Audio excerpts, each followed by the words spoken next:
di mana pada begini tuan kita akan sambung mengenai 3 perkara yang dia punya implikasi akhirnya adalah sama dengan talak, ya, ataupun dia membawa kepada talak. Ia telah tergubar dengan sesuatu ikatan pernikahan. Kita telah berbincang tentang ilah. Pertamanya dia telah apabila seorang suami bersumpah untuk tidak menyetubuhi isterinya, dia ada perbezaan, ya, tempoh 3 bulan. Kemudian yang kedua dia telah kita bincangkan pada perjumpaan lepas tentang sihat. Apabila seorang suami menyamakan fizikal isteri ini dengan salah seorang daripada mahram muhabbat begitu. Dia ibu dan juga pribadi perempuan. Pada begini tentu kita akan pergi kepada perkara yang ketiga, iaitu bulan li'an.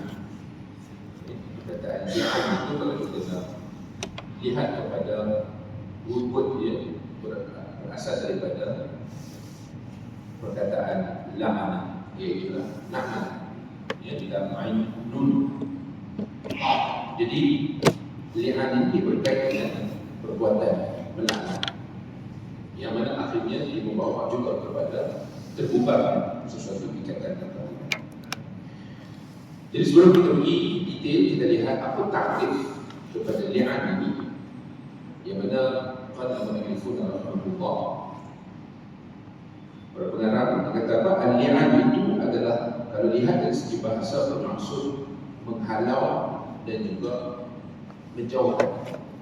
Jadi kalau itulah apabila Allah melaknat hamba-Nya, bermaksud Allah menjauhkan hamba-Nya itu daripada rahmat-Nya. Dan di antara ungkapan yang biasanya kita dengar, la'anallah, dalam Quran yang kita bertemu dalam perkataan Nabi itu adalah hadis wa'inal ladzina kafaru min bani Israil, dilaknat golongan-golongan yang kufur daripada kalangan Bani Israil. Dan hadis juga banyak yang menyebut tentang bagaimana Allah melaknat.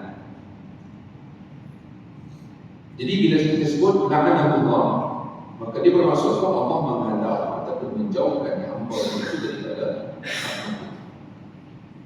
Dan li'an ini dinamakan dengan sedemikian kerana jauhnya hubungan di antara kedua-dua belah suami isteri yang terlibat dalam perbuatan ataupun proses yang namanya li'an. Dari segi istilah, li'an itu ialah beberapa perkataan tertentu yang digunakan sebagai hujah oleh orang yang terpaksa menuduh orang yang mencemarkan tempat tidurnya dan memberi madu kepadanya sebagai berzina. Jadi li'an ini dia berkaitan dengan perbuatan zina. Dan selain itu dinamakan li'an ini juga kerana perkataan-perkataan yang digunakan semasa melafazkan li'an itu mengandungi lafaz laknat. Dan begitulah juga dinamakan sedemikian kerana kedua-dua belah pihak yang melakukan li'an itu menjauhkan diri di antara satu sama lain disebabkan oleh perbuatan li'an yang dilakukan oleh kedua-dua pihak. Sebab perbuatan li'an dan laknat itu akan dilakukan oleh bukan hanya suami saja, isteri juga akan melakukan perkara yang sama. Okey, apa hikmah kita disyariatkan li'an ini? Sebab perbincangan tentang li'an ini di bawah tajuk ataupun di bawah skop pernikahan, tetapi dia ada berkaitan dengan bab jinayah, iaitu apa kita dalam bab qazaf. Qazaf ini ialah menuduh seorang perempuan yang baik melakukan zina, tetapi orang yang membuat tuduhan gagal untuk membawa saksi yang dikehendaki ataupun yang dituduh oleh seorang, iaitu 4 orang saksi yang melihat berlakunya perbuatan zina tersebut. Sebab apa tu? Dari segi sistem jenayah Islam, beban membawa bukti adalah ke atas orang yang membuat tuduhan. Kerana kaedah asas dalam bab jenayah disebut al-bayyinatu 'ala al-mudda'i. idda'a wal yaminu 'ala man ankar. Bayyinah pembuktian itu dia menjadi beban ke atas apa? Ala al-mudda'i ataupun ala man idda'a, orang yang membuat tuduhan. Wal yaminu 'ala man ankar, dan pecahan kaedah itu orang yang menafikan dia perlu bersumpah. Dia bersumpah. Okay, baik. So kita dah lihat di sini perbezaan li'an dan qasas. Jadi dia kata hukum li'an berbeza dengan apa yang terkandung di dalam hukum qasas. Iaitulah apabila seseorang itu membuat tuduhan terhadap seorang lelaki ataupun perempuan yang suci, mana yang baik, melakukan perzinahan. Yang mana dalam hukum qasas, apabila orang yang membuat tuduhan tetapi dia gagal untuk membawa bukti yang cukup yang dikehendaki oleh syarak, maka dia boleh dikenakan dengan hukuman yang termasuk dalam kesalahan hudud, dalam sedaran hukuman hudud. Hudud ini maksudnya hukuman yang telah ditetapkan oleh Allah Subhanahu wa taala. Dan secara hukumnya dikatakan tertuduh disampaikan tidak melakukan kesalahan seperti mana yang dituduh terhadapnya. Apabila orang ataupun pihak yang membuat tuduhan tadi gagal membawa 4 orang saksi yang ditindaki oleh syarak. Jadi dia boleh beli apabila dia gagal membawa 4 orang saksi, sedangkan tuduhan dia buat, tentu dia boleh dihukum sebab 80 sebab ya, kerana dia najardah. Sekali dia gagal untuk membawa 4 orang saksi itu. Dan orang yang dituduh pula dia adalah bebas, di mana tidak boleh disampaikan kesalahan ke atas dia kerana kegagalan pihak membuat tuduhan tadi itu memenuhi keperluan dalam bab qasas.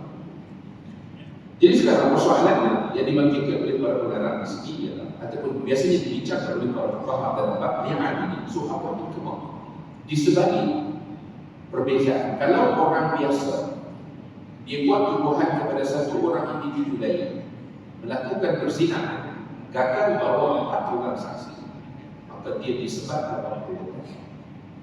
Tetapi sekarang apabila seorang suami menuduh isterinya berzina, tapi dia gagal untuk bawa 4 orang saksi, kenapa suami tadi tidak dikenakan dengan hukuman sama seperti mana kesalahan qazaf yang disebutkan?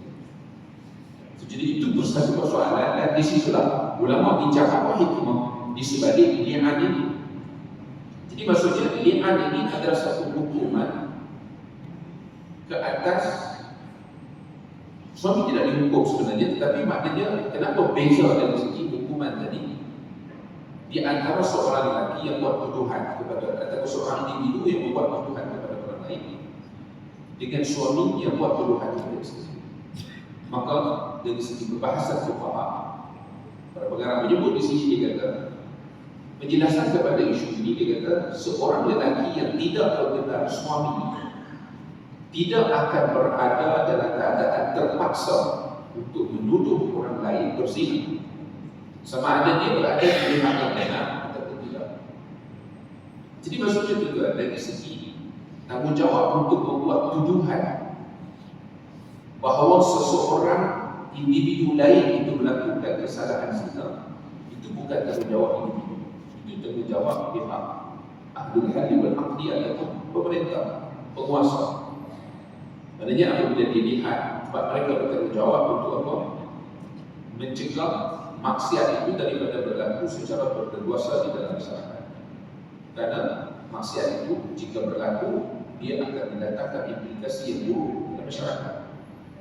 Jadi maka pihak berkuasa bertanggungjawab untuk melakukan langkah pencegahan dan juga menghukum mereka yang terbukti melakukan kesalahan tersebut.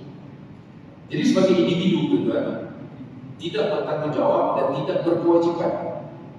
Ya, kewajipan untuk melakukan al-amru bil ma'ruf wa nahy 'anil munkar melalui saluran. Contohnya kalau dia melihat ada orang berzina, dia mengadu kepada pihak yang berwajib. Pihak berwajib yang akan mengambil tanggungjawab untuk apa? Menyiasat dan juga membuat tuduhan sekiranya ada bukti yang jelas. Jadi maknanya sebagai seorang individu dia tidak berada pada kedudukan yang mana dia terpaksa menuduh hubungan biologis. Malahan dalam adab yang diajar di Islam menuntut supaya seseorang Muslim itu menutup keaiban dan keburukan orang lain yang terdedah kepadanya. Dan Islam berpadan dengan memberi nasihat secara diam-diam tanpa dibuat-buatkan kepada orang. Jadi ketika kita sebut tadi apa kita dalam pasal al-amru bil man ra'a minkum munkaran falyughayyirhu bi yadihi. Siapa lihat perkara munkar adalah cegah dengan tangan, tak mampu tangan dengan lidah, tak mampu lidah dengan hati, tak mampu wadah atau afu iman. Itu adalah bukan bermaksud kita perlu mengambil tindakan sendiri. Ada saluran, ada proses tu. Ya. Jadi kalau itu dalam akhlak, bila kita tahu ada orang yang melakukan kesalahan, ya, bermakna dan kita pun mungkin tak dapat melakukan proses pembuktian tadi itu, maka tanggungjawab kita adalah memberi nasihat, ya, memperbetulkan kesilapan itu, dan bukan dengan tujuan untuk kita sebarkan bagi menjadi penolong. Sudah punya bersih. Namun bagi seorang suami, apabila dia tahu bahawa isteri dia berzina, maka tuan-tuan, kedudukan sebagai seorang suami dengan kedudukan sebagai seorang individu dia berbeza. Sebab individu apabila dia tahu ada orang lain berzina, sebagai contohnya kawan sepejabat, jiran dia dan sebagainya, dia tidak ada implikasi maruah kepada dia sebagai individu. Tapi kalau seorang suami dia tahu isteri dia berzina dengan orang lain, maka pasti ada implikasi maruah. Orang akan persoalkan di mana maruah dia sebagai seorang suami boleh biarkan isterinya sampai kepada tahap berzina dengan orang lain. So jadi di sini dia kata dia berbeza dari segi kedudukan seorang suami. Sebab itu dia kata apabila suami tadi membuat tuduhan isteri dia berzina, maka dia seolah-olah terpaksa untuk mendedahkan satu hakikat yang berlaku dan perzinaan yang dilakukan oleh isteri. Jadi maksudnya tindakan dia itu bukan satu tindakan yang mudah untuk dilakukan. Sebab tadi kita orang akan persoalkan, ya, orang akan persoalkan kegagalan dia untuk menjadi seorang lelaki yang sepatutnya menjaga dan juga mengawal isteri dia. Tiba-tiba benda tu. Jadi kalau itu maksudnya apabila seorang suami tadi sampai pada tahap terpaksa menuduh isterinya berzina tadi, mana perbuatan itu adalah satu perbuatan yang berzina. Ini kerana perbuatan isterinya itu telah mencemarkan tempat tidurnya dan juga mencontek arah ke muka. Ialah nilai diri dan harga diri seorang lelaki yang namanya suami.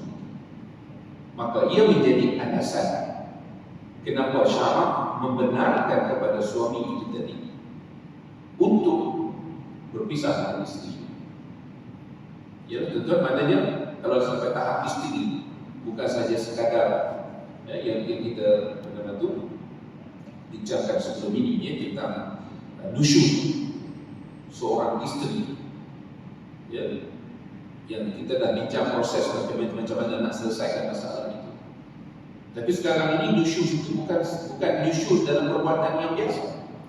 Nusyuz sampai kepada satu tahap melakukan zina, iaitu satu-satunya perbuatan yang Allah hanya haruskan berlaku antara suami dan isteri saja. Jadi maksudnya dia satu tindakan yang sangat serius, kesalahan yang sangat serius dilakukan oleh isteri dia. Jadi kerana itulah sebagai seorang suami yang bermaruah, sudah tentulah tuan-tuan, dia tidak akan sanggup untuk pertahankan isteri itu. Jadi bukan sebab itulah kita tengok kenapa apabila seorang suami membuat tuduhan isterinya berzina, maka beban pembuktian itu tidak sama dengan orang biasa yang membuat tuduhan zina terhadap seorang individu. Walaupun dari segi hakikatnya itu dia kata apa, suami boleh menceraikan isteri dia dengan talak, tetapi itu implikasi menceraikan isteri dengan talak berbeza. Contoh dia kata di sini, jika suami berpisah dengan isterinya itu dengan cara talak, maka dia pasti terjerumus di dalam satu bentuk kezaliman lain, yang mana pada waktu itu dia terpaksa untuk menyerahkan sepenuhnya mas kawin isterinya tanpa mempunyai sedikit pun hak terhadapnya, sedangkan perpisahan yang berlaku itu disebabkan oleh perlakuan buruk isteri. Sebab implikasi talak itu dia ada talak itu punca berpunca daripada satu. Sebab ada situasi di mana suami perlu memulangkan sepenuhnya mahar sekiranya punca perceraian itu adalah daripada tindakan suami. Jadi di sini seolah macam kalau suami talak, maknanya punca talak itu adalah daripada suami, maka dia bertanggungjawab ataupun implikasinya yang dia pulangkan mahar. Jadi kalau itu adalah satu kezaliman pula kepada suami. Maka oleh itu satu peraturan khusus perlu untuk menghadapi situasi ini, maksudnya apa juga untuk menjaga kepentingan suami. Maka melalui peraturan inilah kita lihat apabila dilaksanakan, kedua-dua pihak sama ada suami atau isteri akan mendapat keadilan dan tidak ada pihak yang menjadi korban kezaliman daripada satu pihak. Jadi maksudnya bila berlakunya li'an, suami terlindung hak dia dan isteri juga tuan-tuan terlindung yang kita katakan tadi dari segi apa? Dia daripada apa nama itu dizalimi tadi itu, ya, dengan dijatuhkan talak apa nama itu secara apa nama kita melalui proses yang namanya talak tersebut. Jadi peraturan itulah yang dinamakan sebagai li'an, yang mana di sinilah kita dapat mengetahui hikmah di sebalik seorang suami apabila dia menuduh isterinya, seorang suami bila dia buat tuduhan bahawa isterinya berzina tapi dia gagal untuk membawa saksi, maka di sana ada proses penyelesaian yang apa namanya ditujukan oleh syarak supaya kedua-dua dia mendapat hak yang semula. Sebab isteri pun tuan, kalau kita katakan tidak ada jalan penyelesaian, maka kalau dia kekal sebagai seorang isteri pun berkemungkinan dia tidak akan mendapat hak yang sewajarnya. Sudah tentulah seorang suami tak akan dapat melayani isteri yang dia tuduh telah berzina ini dengan layanan yang baik dan seterusnya. Jadi kerana itu penyelesaiannya adalah perkahwinan itu perlu dikubarkan, tetapi tidak boleh diletakkan beban kepada suami saja. Kerana kedua-dua pihak ada linknya, apa nama itu, punca, ada sebab yang membawa kepada pembubaran perkahwinan tersebut. Jadi kerana itulah dikatakan apabila ia dilakukan berdasarkan garis panduan yang diberikan oleh syariat Islam, maka suami tidak dikenakan dengan hukuman hudud, iaitu dalam tuduhan berzina itu ataupun disebut sebagai qazaf. Dan yang mana kalau kita lihat di situ disebutkan tadi lah, dia satu bentuk tuduhan dusta, yang mana perbuatannya juga kalau kita lihat dari segi prinsipnya dia melanggar satu peraturan yang ditetapkan oleh syarak, itu untuk menutup keaiban orang lain, orang Islam yang lain. Sebab maruah orang itu, kalau kita mesti ingat dari kitab lama kita baca, kitab Al-Muharramat Istahana Bihan Nas, dosa-dosa yang kita katakan. Kau tahu kan kita katakan kitab itu. Dalam satu hadis yang sahih, apabila Nabi menyenaraikan tentang ataupun menjelaskan tentang dosa riba, maka Nabi buat benchmark. Ya, Nabi buat benchmark. So daripada benchmark itulah kita faham tuan, maruah manusia ataupun maruah khusus seorang Muslim lain tidak boleh kita pandang ini. Karena dalam hadis itu tuan, Nabi menyatakan kepada kita, riba ni ada 40 pintu. Maknanya 40 amal apa nama itu transaksi ataupun urusan berkait dengan harta yang boleh membawa kepada riba. Ada 40. Yang paling ringan daripada dosa riba itu kata Nabi apa dia? Seperti mana berzinanya seorang lelaki dengan ibunya sendiri. Itu dosa paling ringan. Kata benchmark dosa paling ringan untuk riba kata Nabi seperti seorang lelaki berzina dengan ibunya sendiri. Manakala yang paling tinggi dalam dosa riba itu ialah perbuatan menjatuhkan maruah seseorang. Jadi maknanya apa yang kita faham daripada hadis itu, menjatuhkan maruah orang lain dosanya lebih besar daripada dosa berzina dengan ibu. So, jadi kali itulah di sini kalau kita tengok kenapa Qazaf juga dikenakan hukuman yang itu termasuk dalam list hudud, maksudnya Allah sendiri yang tentukan hukuman itu. So, jadi kali itulah dia kata di sini membuat tuduhan adalah benda yang serius, tetapi memandangkan yang menuduh itu adalah suami sendiri dan tuduhan yang dia buat tadi itu adalah melibatkan maruah diri dia sendiri sebenarnya. Maka disitulah kita lihat kenapa ada ruang itu khusus yang diberikan untuk menyelesaikan masalah.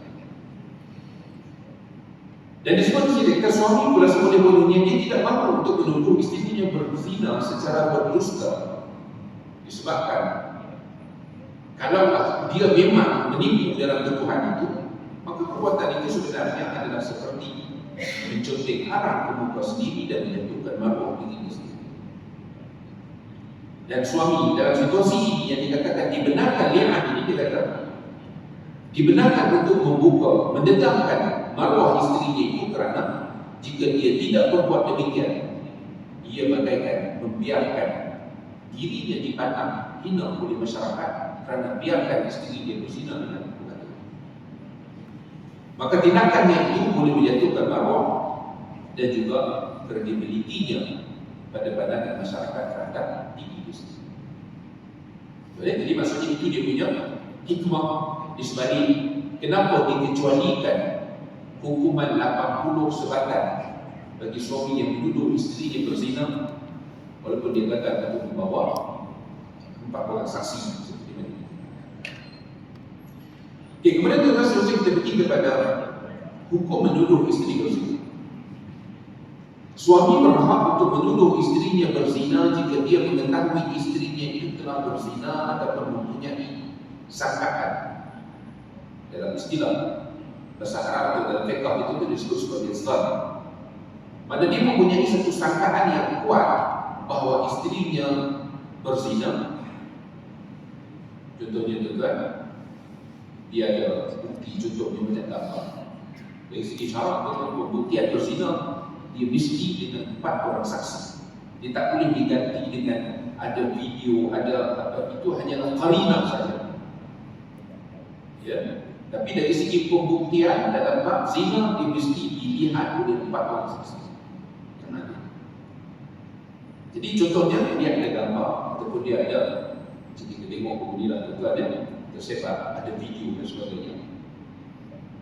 Dan dia mempunyai disebut zan, sebab dia dalam segi apa nama tahap. Apa nama kita panggil apa? Dia ada istilah, kita biasa istilah yakin. Yakin ni maksudnya apa tuan? Kalau kita nak beli dia, nak lihat, nak bezakan secara menggunakan nombornya, yakin ni 100%.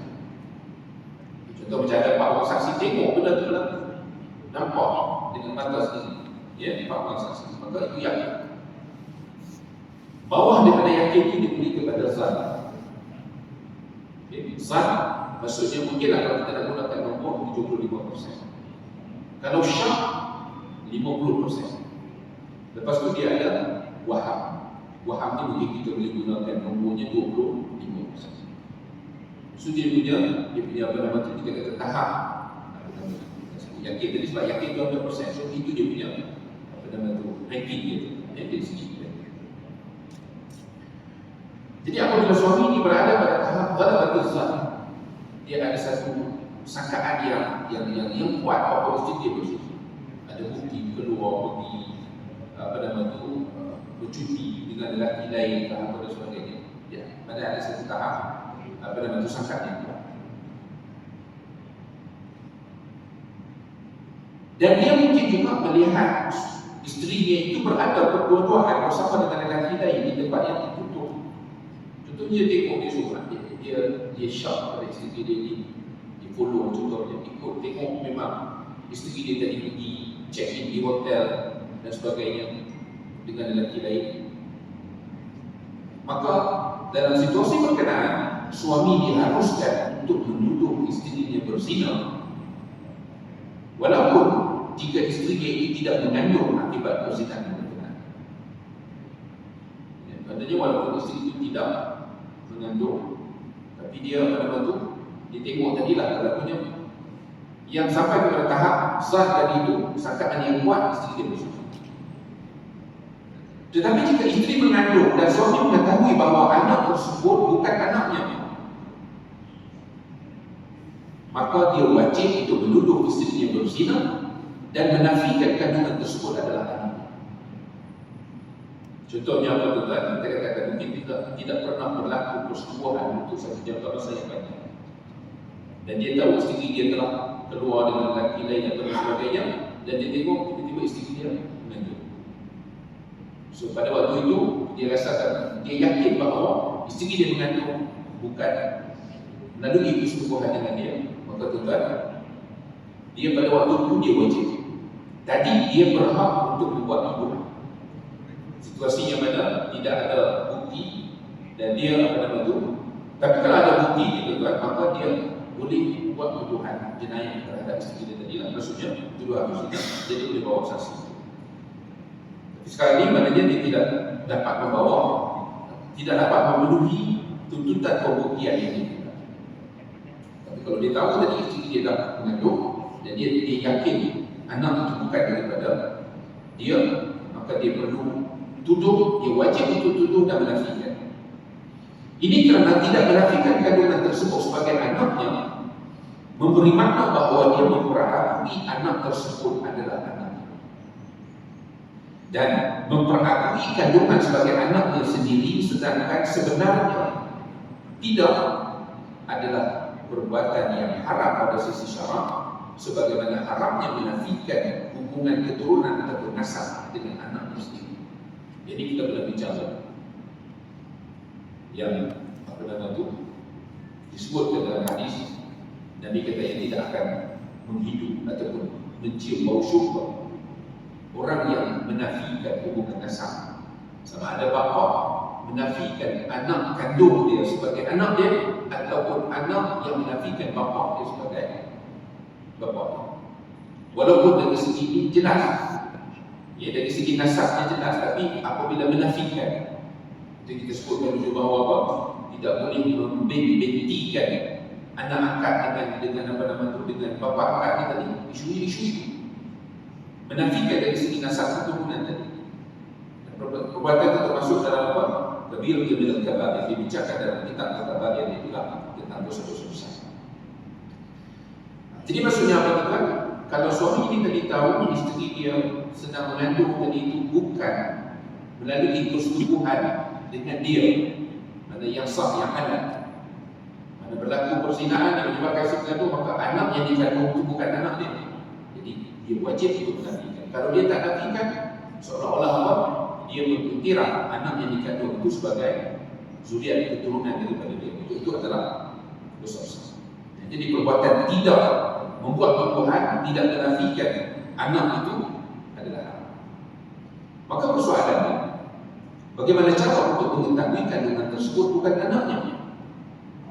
Jadi kita caranya ialah apabila dia, contoh situasi, dia belum menyetubuhi isteri dia. Dia dah berkahwin, tapi dia belum pernah bersetubuh dengan isteri dia. Tiba-tiba isteri dia mengandung. So clear, di situ maknanya anak yang dikandung itu bukan anak suami. Ataupun isterinya melahirkan anak kurang daripada tempoh 6 bulan daripada tarikh berlakunya persetubuhan pertama antara dia dengan isteri. Jadi maksudnya selepas berkahwin, kurang daripada 6 bulan daripada tempoh atau tarikh berlakunya persetubuhan antara dia dengan isteri, tiba isteri lahirkan anak. Ini yang istilah orang Melayu panggil pak sanggup. Jadi maknanya itu situasi yang buruk. Macam mana dia boleh yakin bahawa anak yang dikandung oleh isteri itu atau dilahirkan oleh isteri itu bukan daripada hasil persetubuhan. Jadi maksudnya bila report, bila tarikh persetubuhan yang pertama, dan 6 bulan adalah tempoh hamil yang minimum, ataupun isteri melahirkan anak selepas 4 tahun berlakunya persetubuhan. Jadi dalam mazhab kita tuan meletakkan tempoh maksimum daripada sesuatu persetubuhan itu, seorang perempuan boleh apa nama itu mengandung adalah 4 tahun. Itu perbahasan dalam bahasa Arab tadi. Ini kerana 4 tahun itu adalah tempoh hamil yang maksimum. Jadi maksudnya itu disebutkan tentang contoh-contoh situasi di mana suami tadi itu boleh meyakini bahawa anak yang dilahirkan ataupun apa yang dikandung oleh isteri dia tadi itu bukan daripada persetubuhan dengan dia. Jadi apabila isteri melahirkan anak dalam keadaan yang disebutkan sebagai contoh tadi itu, maka ternyatalah bahawa anak tersebut bukan anak suami. Maka ketika itu suami wajib untuk menafikan supaya anak tersebut tidak dinasabkan dengan suami. Maknanya anak itu akan kekal dengan anak yang tidak sah haram. Okey, kemudian sekarang kita pergi kepada cara untuk suami tadi melakukan li'an terhadap isterinya.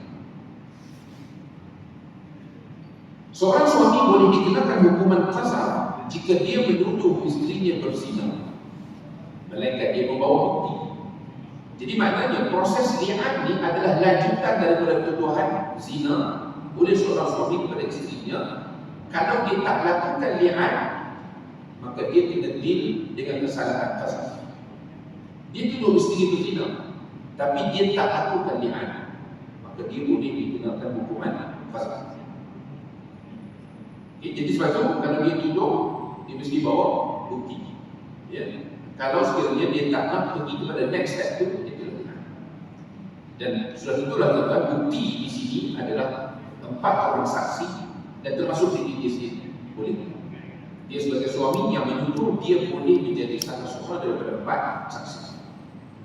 Ini adalah hukuman qazaf yang mana kalau kita lihat dari segi apa nama itu dalil tentang hukuman ini secara umumnya kita lihat bagaimana Nabi SAW pernah bersabda kepada seorang sahabat yang bernama Hilal bin Umayyah radhiyallahu anhu apabila dia menuduh isterinya berzina. Dia datang jumpa dengan Nabi, dia beritahu dengan Nabi, dia kata isteri dia berzina, dia tuduh. Maka Nabi minta kepada dia, bukakan bukti ataupun kamu akan dikenakan hukuman hudud ke atas belakang kamu. Maksudnya dia akan disebat dengan 80 kata. Maka Hilal berkata, demi Tuhan yang memutuskan Tuhan, maksudnya yang memutuskan Nabi untuk membawa kebenaran, aku memang bercakap benar. Demi Allah, pasti Allah akan menurunkan wahyu yang membebaskan aku daripada hukuman. Maka ini adalah asbab satu peristiwa yang berlaku apabila Hilal bin Umayyah tidak tak berjumpa dengan Nabi, menuduh isteri dia berzina, tapi Nabi suruh dia bawa bukti. Kalau tidak, dia akan dikenakan hukum. Tapi apa nama itu, Hilal mengatakan bahawa dia bersumpah demi Allah. Dia kata dia bercakap, maka Allah telah menurunkan wahyu yang dibawa oleh Jibril mengenai hukum li'an. Dan ini sebenarnya adalah cara untuk menyelamatkan suami daripada dikenakan hukuman qazaf bila menuduh isteri yang berzina dan dia gagal untuk membawa bukti sehingga dikenakan. Jadi ayat itu kalau kita nak tengok dari segi dalil itu tuan, adalah ayat 6 dan 7 daripada surah An-Nur. Di mana Allah menyatakan bahawa apabila syaitanir rajim walladzina yarmuna azwajahum ولم يكن لهم شهداء إلا أنفسهم فشهادة أحدهم 4 شهادات بالله إنه لمن الصادقين والخامسة أن لعنة الله عليه إن كان من الكاذبين. Dan mereka-mereka yang yarmuna itu maksudnya asal mana yarmuna itu melontar, maknanya membuat lontaran, menuduh azwajahum, pasangan mereka, maksudnya isteri-isteri mereka. Walam yakun lahum syuhada, tetapi mereka tidak ada saksi yang dikehendaki, maknanya 4 orang saksi. Jadi itu illa anfusuhum, kecuali diri mereka sendiri. Dia seorang saja yang tadilah dikatakan pada batul zahir, dia ada sangkaan yang sangat kuat isteri dia dah berzina. Jadi dia buat tuduhan, dia tak boleh bawa saksi, tapi kecuali diri dia sendiri. Fashahadatu ahadihim 4 syahadatin billah, maka hendaklah orang yang melakukan sedemikian, syahadah itu maksudnya dia bersumpah. Arba'a syahadatin billah. Dia bersumpah itu apa tuan-tuan? Bila kita tengok dibincangkan oleh ulama, ini adalah sebagai ganti kepada 4 orang saksi. Jadi dia bersumpah dengan nama Allah 4 kali. Ya, membuat tuduhan ke atas isteri dia telah berzina. Innahu la minas sadiqin, bahawa dia adalah orang yang benar. Maknanya dia termasuk dalam orang yang bercakap benar. Kerana dia perlu bersumpah 4 kali dengan nama Allah untuk membuktikan dia adalah orang yang benar dalam membuat dakwah tersebut. Wal khamisah, yang kelima, inna la'natallahi 'alaihi in kana minal kafirin. Sumpah yang kelima tu adalah sumpah untuk menyatakan kesanggupan dia dilaknat oleh Allah sekiranya dia termasuk dalam kalangan orang yang berdosa. So ini dalil daripada ayat 6 dan 7 surah An-Nur. Surah An-Nur itu kan dia banyak melibatkan tentang apa? Dosa-dosa yang berlaku di antara sesama manusia. Dapat zina dalam surah An-Nur disebutkan. Dapat qazaf ya, masuklah di sini. Dan dapat li'an untuk seorang suami yang duduk istrinya melakukan dosa. Okey, so kita lihat bagaimana li'an ini dilakukan. Okey, yang pertama itu li'an ini mesti dilakukan di hadapan hakim dengan dihadiri oleh sekumpulan manusia. Sekumpulan orang, maksudnya dia ada orang yang hadir melihat prosedur li'an di hadapan hakim. Dan disunatkan, maksudnya digalakkan untuk dihadiri oleh ketua-ketua masyarakat dan juga orang-orang sesama. Orang-orang maknanya ada saksi lah. Serta dilakukan di masjid di tempat yang tinggi, seperti di atas mimbar dan sebagainya. Maka ketika itu dia punya setting dia juga. Ketika itu suami nak berkata, aku bersaksi dengan Allah bahawa sesungguhnya aku berada di pihak yang benar dalam dakwaanku bahawa isteriku, sebut nama isteri dia tadi, telah berzina, dan bahawa anak ini, kalau sekiranya isteri dia telah melahirkan anak tadi, ataupun anak di dalam kandungan itu tadi adalah anak zina, jadi bukan anak. So itu dia punya lafaz yang diucapkan oleh suami itu. Maknanya dia bersumpah dengan Allah, dengan nama Allah. Dan dia hendaklah menyebutnya sebanyak 4 kali. Dan sekiranya isteri hadir di tempat itu, maka dia hendaklah menunjukkan tangannya ke arah isterinya pada setiap kali dia menyebut. Dan kemudian pada kali yang kelima, selepas dinasihatkan dan diberikan peringatan oleh hakim supaya tidak berbohong, maka suami hendaklah berkata, aku dilaknat oleh Allah seandainya aku berbohong. Jadi maksudnya kena ada maknanya sumpah dengan kesanggupan untuk dilaknat, dia kena ada pada yang kali kelima. Betul dinamakan sebagai ni'am. Jadi 4 kali itu tuan-tuan, dia bersumpah dengan nama Allah. Dia mengatakan bahawa isteri telah berzina, kalau ada anak telah lahir, dia bersumpah untuk menafikan anak itu adalah daripada nasab. Ya. Jadi yang kelima, barulah dia sumpah kesediaan untuk dia dilaknat oleh Tuhan kalau dia berdosa. So dalil tadi yang tuan-tuan, ayat yang kita dah baca daripada hadis tu kita lihat bagaimana dia kata, Sahal bin Sa'ad radhiyallahu anhu berkata, seorang lelaki Ansar telah datang bertemu dengan Rasulullah, dan dia berkata, wahai Rasulullah, apa pendapatmu jika seorang lelaki mendapati isterinya bersama dengan seorang lelaki lain? Adakah dia boleh membunuh lelaki itu?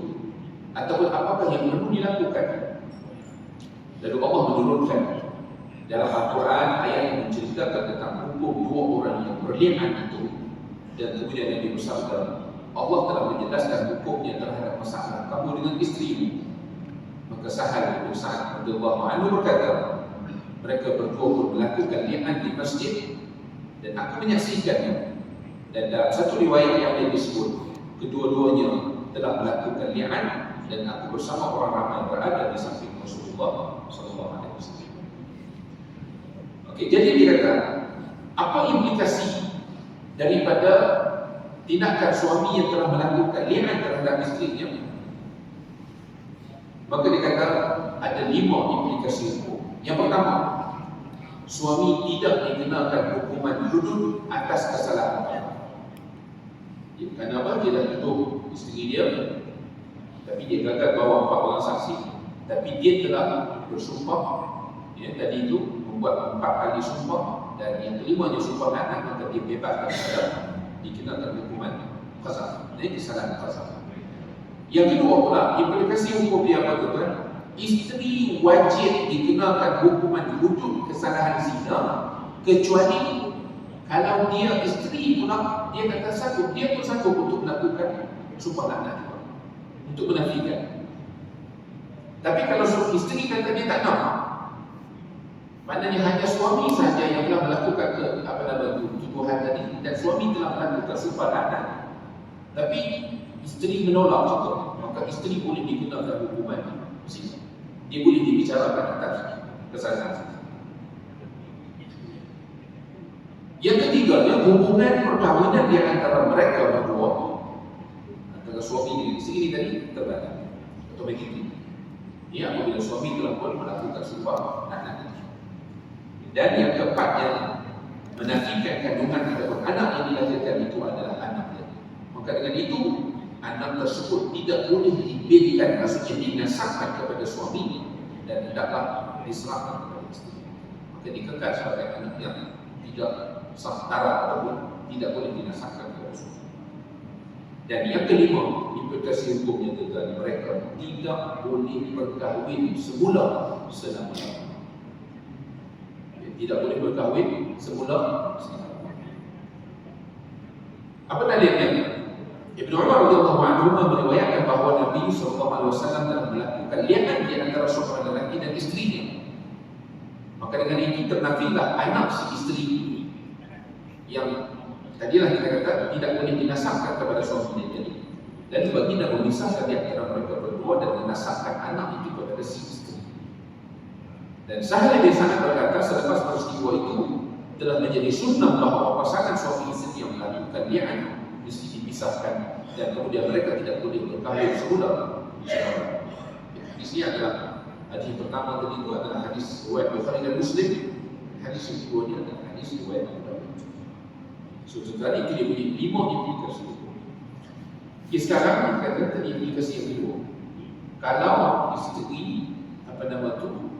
tidak melakukan li'an, maka dia boleh dimasukkan ataupun dibicarakan dalam kesalahan. Tapi sekarang kalau isteri juga menafikan, dia kata tak, dia tak berzina, maka dia juga boleh melakukannya. Caranya ialah apa? Li'an yang dilakukan oleh suami akan selamatkan dia daripada hukuman hudud atas kesalahan qazaf. Tetapi li'an yang dilakukan oleh isteri pula akan menyelamatkannya daripada hukuman hudud atas kesalahan zina akibat daripada li'an yang dilakukan oleh suami.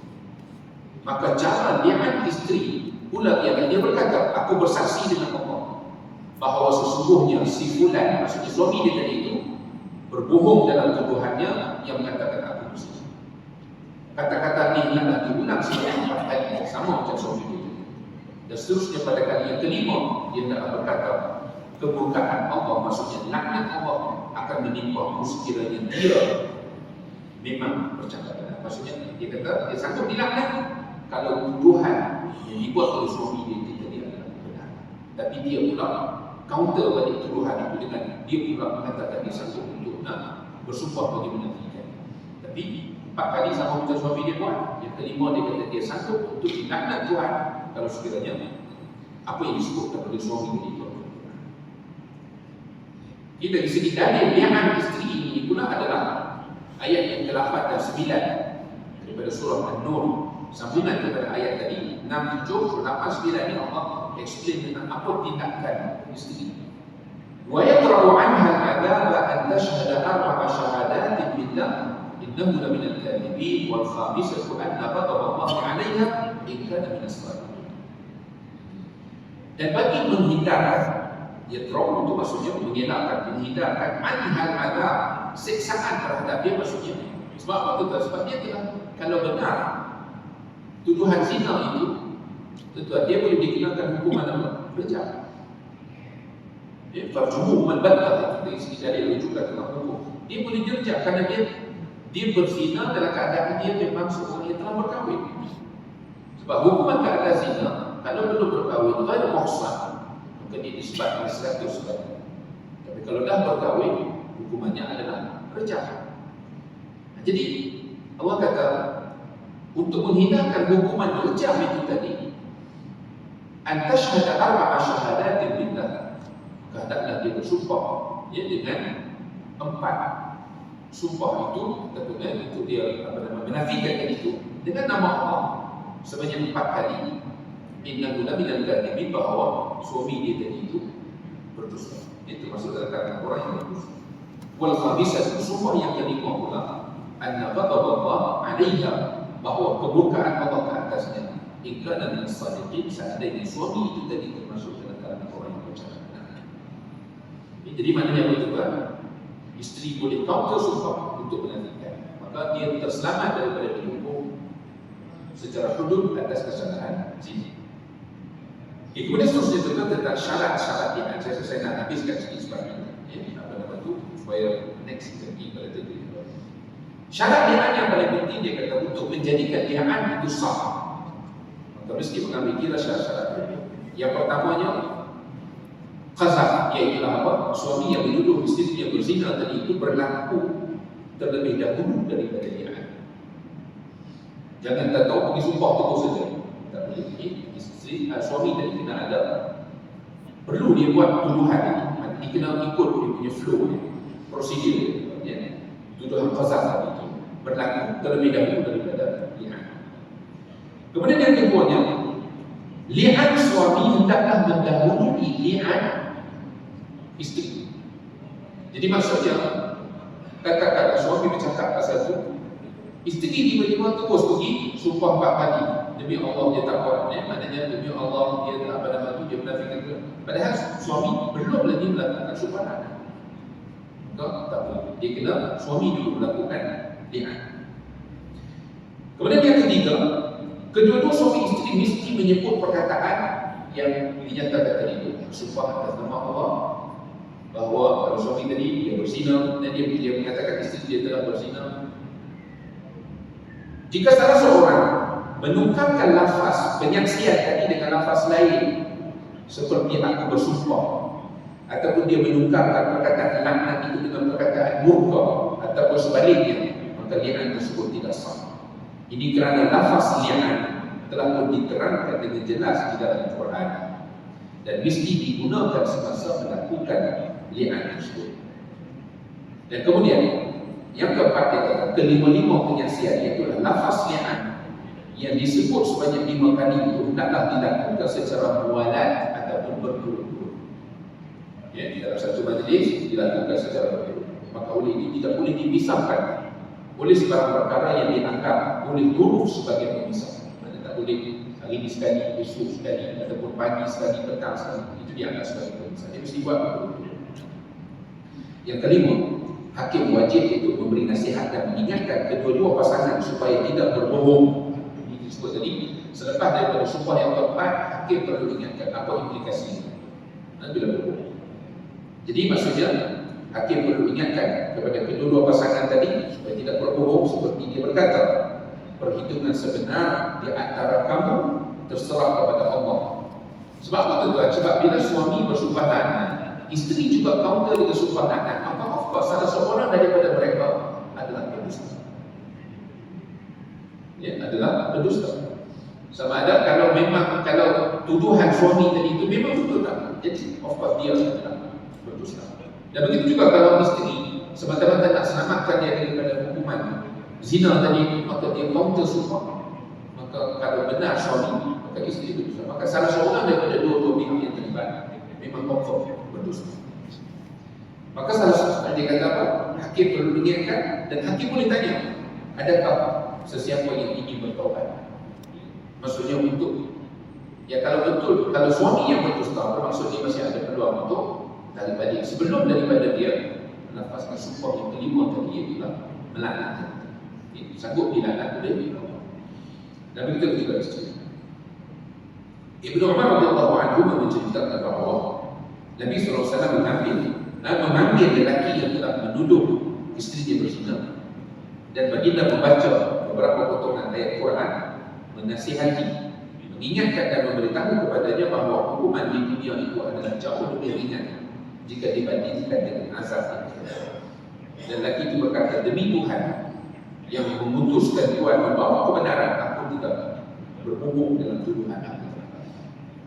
Dan seterusnya baginda bercakap pula dengan wanita sambil menasihati, mengingatkan dan memberitahu kepadanya bahawa hukuman di dunia jauh lebih ringan berbanding dengan azab di akhirat. Maka perempuan itu berkata, tidak, demi Tuhan yang memutuskan Tuhan membawa kebenaran, dia tidak benar. Dan Umar radhiyallahu anhu berkata lagi, kemudian baginda memulakan dengan si suami, lalu dia bersaksi sebanyak 4 kali dengan nama Allah bahawa dia memang seorang yang benar, dan pada kali yang kelima dia menyebut bahawa Allah melaknatnya jika dia berbohong. Dan kemudian baginda meminta perempuan tersebut melakukan li'an, dan dia pun bersaksi dengan Allah sebanyak 4 kali bahawa suaminya memang berbohong. Pada kali yang kelima dia menyebut bahawa kemurkaan Allah menimpanya jika suaminya memang benar. Dan kemudian Nabi memisahkan di antara mereka. Disebut tadi secara otomatik pernikahan itu dibatalkan dan mereka tak boleh berkahwin sesudah. Dan dalam riwayat Imam Bukhari disebutkan bahawa Nabi SAW bersabda kepada kedua-duanya, perhitungan sebenar kamu berserah kepada Allah, salah seorang daripada kamu berbohong, dan kamu, wahai si suami, tidak boleh lagi merujuk kepada bekas isteri. Dan diriwayatkan daripada Ibnu Abbas radhiyallahu anhu bahawa Hilal bin Umayyah dulu isterinya berzina, beliau datang lalu bersaksi bagi mengesahkan tuduhan itu. Maka Nabi bersabda, sesungguhnya Allah mengetahui bahawa salah seorang daripada kamu berbohong. Adakah salah seorang daripada kamu ingin bertobat? Dan Abu Hurairah mendengar Rasulullah bersabda sewaktu turunnya ayat li'an, Nabi menyatakan, ayyi mamra'atin adkhalat ala qaumin man laysa minhum falaysat min Allah syai'. وَلَنْ يُدْخِلَهَا اللَّهُ جَنَّتَهُ وَأَيُّمَا رَجُلٍ جَحَدَ وَلَدَهُ وَهُوَ يَنظُرُ إِلَيْهِ احْتَجَبَ اللَّهُ مِنْهُ وَفَضَحَهُ عَلَى رُءُوسِ الْأَوَّلِينَ وَالْآخِرِينَ. Kata Nabi, mana-mana perempuan yang memasukkan ke dalam sesuatu kaum zuriat yang bukan daripada kalangan mereka, maka perempuan ini tidak akan dirahmati oleh Allah sedikit pun. Jadilah maksudnya seorang perempuan yang berzina, tiba-tiba dia mengandung anak yang bukan daripada nasab suaminya, tapi dia berjaya lindungi perbuatan zina, maka anak tadi itu akhirnya dinasabkan kepada suaminya. Ya, dia boleh, maknanya dia mungkin suami tak tahu, tapi dia tahu bahawa anak yang dikandung itu bukan dengan suaminya. Maka itu dimasukkan dengan memasukkan apa nama itu seorang anak ke dalam bukan nasab sesuatu kaum itu. Dimasukkan kaum itu maksudnya suami tadi lah. Maka kata Nabi, Allah tidak akan dirahmati oleh Allah sedikit pun. Itu disebut tadi apa tuan? Orang yang apa nama itu menyebabkan rosaknya nasab, dia tak akan bersyukur. Dan perempuan itu, dan Allah tidak akan memasukkannya ke dalam syurga. Sekali-kali, dan Nabi sebut di sini apa? Walan, tidak sekali-kali. Allah tak akan masukkan dia ke dalam syurga. Dan mungkin juga sebaliknya, mana-mana lelaki yang menafikan anaknya. Jadi kalau sedangkan dia tahu isteri itu mengandung daripada persetubuhan dengan dia, tiba-tiba dia tuduh isteri dia berzina, dia maknanya dengan tujuan salah satunya nak menafikan itu daripada zuriat keturunannya. Dia mana-mana lelaki yang menafikan anaknya sedangkan dia melihat kepadanya, mana dia tahu bahawa anak itu adalah daripada nasab dia, maka Allah akan menghalang lelaki daripada rahmatnya, dan Allah akan mendedahkan aibnya di hadapan semua manusia. Al-awwalin itu maksudnya yang terdahulu, wal akhirin, dan juga yang terkemudian pada hari kiamat. Pada masyarakat Allah akan buka aib lelaki yang menafikan anak daripada apa nama itu nasab keturunan. Itulah perbincangan tentang li'an dan ini para penulis menutup dengan kata-kata apa kita mohon rahmat Allah di dunia. Sebab apa tuan? Ia perzinahan ini satu benda yang akibatnya tuan, dia menyentuh tentang salah satu daripada tujuan Allah datangkan syariat. Salah satu maqasid syariah Allah datangkan syariat, salah satu tujuannya apa tuan? Dalam bentuk apa? Memelihara nasab keturunan manusia. Supaya kita tahu jelas dia ni anak siapa, siapa dia punya bapa, siapa punya datuk. Dia tahu ni anak siapa, ni cucu siapa. Tiba-tiba kita buat satu perbuatan yang merosakkan sistem nasab itu, maka setelah itulah Allah sangat murka kepada orang yang melakukan tersebut. Jadi kerana itu akibatnya tuan, disebut tadi, walaupun kita nampak ada sedikit keistimewaan yang Allah berikan kepada suami, tapi bukan bermaksud suami boleh sebebasnya membuat itu. Dan tadilah kita lihat apa yang disebutkan apa? Berlakunya apa nama itu? Li'an ini salah satunya mesti ada yang diputuskan. Maknanya suami boleh selamatkan diri dia daripada dihukum dengan kesalahan qazah. Isteri boleh selamatkan diri dia daripada dihukum dengan kesalahan zina. Tetapi ya Allah Subhanahu Wa Taala mengatakan, hakikatnya sebab itulah kesanggupan itu bermaksud dia sanggup menerima risiko saat ini dia berdusta di dalam susah. Jadi tuan-tuan saya sekadar itu dapat kita kongsi. Ini kerana tajuk berikutnya nanti kita akan bincang tentang apa ini dinamakan sebagai iddah. Iddah ini adalah tempoh apa nama itu bertenang untuk memutamatkan sesuatu pembubaran perkahwinan. Karena ada iddah yang membolehkan suami isteri ini tadi kembali hidup bersama tanpa perlu kepada satu akad yang baru dan juga mahar ataupun mas kawin yang baru. Itu kita akan bincangkan dalam pertemuan yang berikut ini insya-Allah. Jadi untuk ini juga kita telah melihat apa yang disebut sebagai li'an, proses pembubaran perkahwinan apabila suami duduk istrinya bersama. Ya. Okay, dalam persoalannya tuan, adakah seorang suami wajib untuk menanggung nafkah apabila isteri berada dalam tempoh iddah disebabkan pernikahan? Jawapannya tak. Sebab apa? Sebab pembubaran itu bersifat mutamat.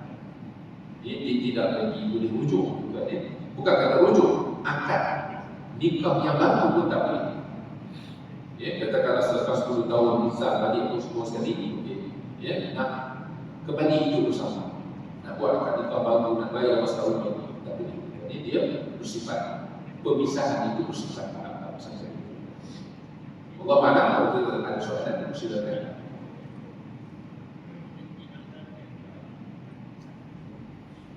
Isu itu perlu dilihat secara serius karena ini masalah zina untuk kita. Ujian akhir zaman. Sebut Nabi bahkan kalau tuan baca tentang pendedahan ini buat dalam sosial media sangat membimbangkan kita daripada kalau situasi kita dikawal, iman kita tidak dibentuk, dididik betul-betul. Sebab ini tuan ada orang menganggap zina itu just for fun. Dia kata tak ada ujian apa, ya, just for fun. Jadi walaupun sembilan kita minta supaya Allah melihat diri kita dan juga suriat kita daripada zina. Bismillahirrahmanirrahim. Alhamdulillahirabbil alamin. Wassalatu wassalamu ala sayyidil mursalin wa ala alihi wa ashabihi ajma'in. Allahumma anfa'na bima 'allamtana wa 'allimna bima yanfa'una. Allahumma inna na'udzubika min 'ilmin la yanfa' wa min qalbin la yakhsha wa min 'amalin la yurfa' wa min du'a'in la yusma'. ونعوذ بك بنفس لا تشبع. اللهم اجعلنا من الذين يستمعون القول ويتبعون احسنه. صلى الله عليه وسلم وعلى اله وصحبه وسلم. الحمد لله. سبحانك اللهم وبحمدك.